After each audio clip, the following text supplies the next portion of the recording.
Jesus wept. Where do I even begin with this one? A movie so bad it crashed my hard drive. This does not deserve your time, your attention, and quite honestly, we're just going to get into this dumpster fire right away. Tron Ares is a complete stain on Tron and Tron Legacy, a movie with writers that had to have a writing room smell bad, that had to make Layla Thomas's downstairs mix-up smell like an absolute delight. Are you serious? Grab your fidget spinners and let's dive into Tron Artard. Let's have some fun. Now, in order to understand the beginning of Tron Artard, you need to remember the ending of Tron Legacy.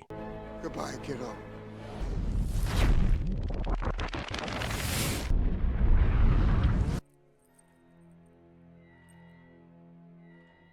Need you at NCOM at 8 a.m. What about the board? You're chairman now. What's next, Sam? I guess we're supposed to change the world. With that being said, let's address the program and the grid. Is Garrett Hedlund back as Sam Flynn in Tron Artard? No. Is Olivia Wilde back as Cora in Tron Artard? No. That's because within the first 14 seconds of the movie, Disney decided to give us a monologue that Sam Flynn is no longer involved with NCOM and is set down because reasons. So the movie picks off and lets you know that there's two sides to the coin right now. Jeffrey Dahmer Dillinger, who's the grandson of the guy from Tron Legacy, and if you don't remember, that was Oppenheimer, but he's now running Dillinger's system. And your diversity hire number one, who's now going to be running NCOM, a strong, diverse female character who's just good at everything because Disney. Get diverse women in it, make it more fucking lame. Let me know in the comment section below if you have or have not seen Tron Artard.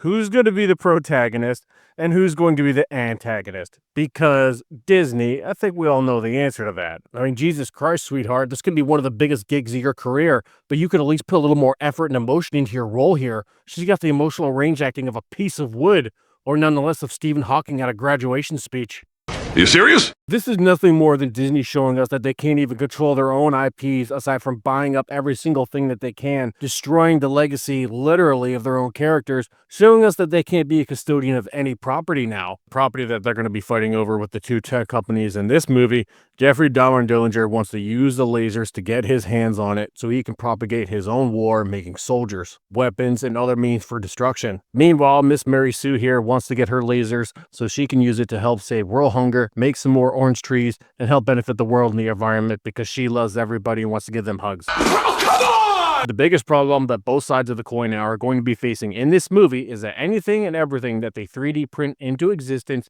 can only stay alive on this earth for 29 minutes. Why only 29 minutes? Don't know. These are answers that we're not going to get in the movie. Enter Shadow Player number 1, Jared Leto as Ares. Immediately off of Tron Legacy, which I'll link my review for that right up there in the top right part of the corner, is that he has long hair and what he thinks is a beard. This is one of the things that I didn't understand about this movie.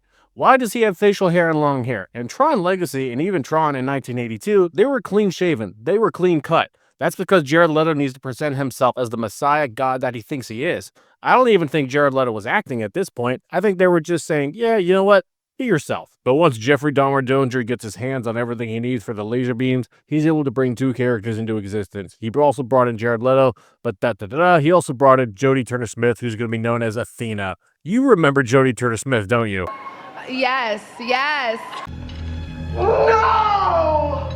But wouldn't it be cool then if you could see Ares turn on Athena only to get the permanence code, which is what they exactly need so that they can stay in the world for longer than 29 minutes. Isn't that a beautiful thing though? Didn't you ever think what it would be like to see people from Tron in our real world today? Wouldn't that be something to see? No, it wouldn't. This is something that Tron Legacy captured perfectly. Their world was a lot more different than ours.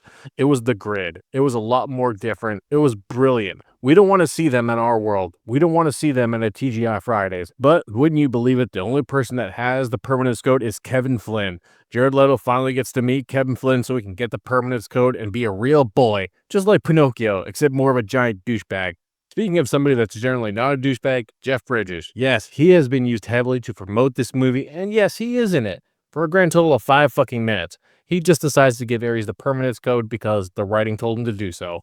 Boy, you gotta love when the writing is this good. It makes everything so much easier, doesn't it? Then, after a big old fight scene at the end, Jared Leto goes off to be a real boy off in the real world. Jeff Bridges could not have phoned and or faxed any type of this performance any more than this guy already wanted to. He was in this movie over 40 years ago, and he loved it back then, and even had a better part in Tron Legacy. He could not have given more of a shitty performance in this movie. Why? Because Jeff Bridges did not care. He knew this was a giant turd coming from Disney. Did he ask about his son? No. Did he ask anything about the real world? No. This guy is completely checked the hell out and did not give a shit. Well, that's just like your opinion, man.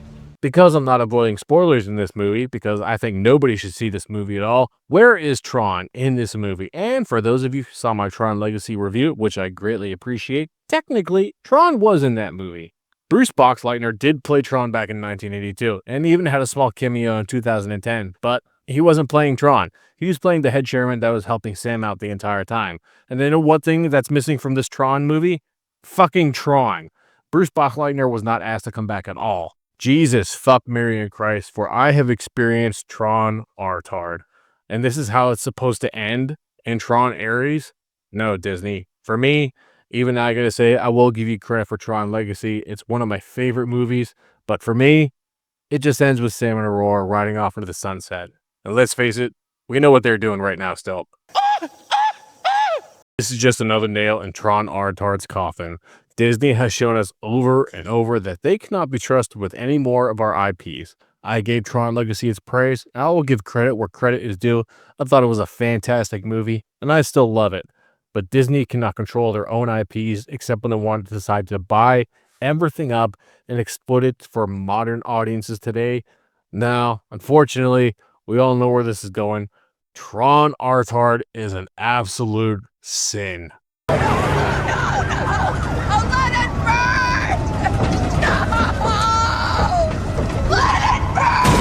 If you enjoyed this video, please like, share, and subscribe. If you didn't enjoy this video, I thank you all so much for watching. And, as always, until we meet again.